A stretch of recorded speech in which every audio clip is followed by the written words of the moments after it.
We got the inspiration because now Pan Asian is making a global comeback.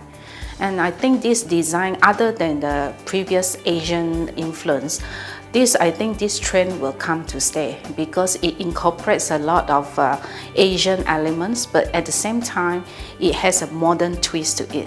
Like the furniture that we are sitting on is a very Asian Oriental piece of furniture, but it has a very contemporary look now. It evokes a lot of childhood memories, it evokes our Asian culture.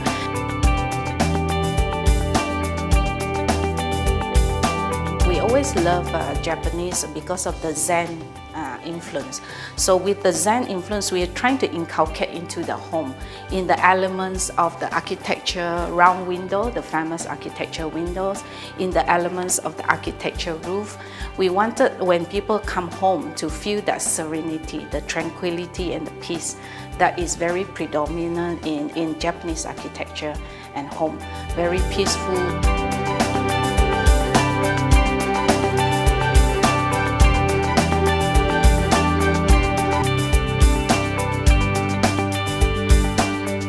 The colors are very earthy, more subtle tones of brown. We use like marble and very dark wood color, very Oriental Asian aspect. Most Asian Oriental background, when we were young, our grandparents used to also like to sleep on the floor.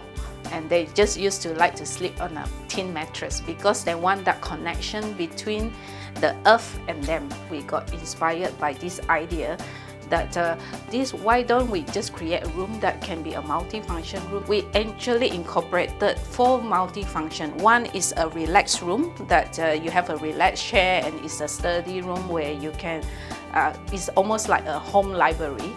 Secondly, we also converted this to become like a tea room, and then even for kids, you can also have your tuition here with the kids and all that because not everybody drinks tea.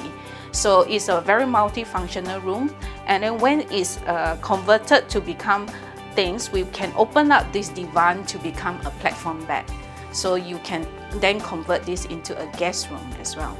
So this room is especially beautiful because you have big glass windows that you can actually see the panoramic view outside your apartment.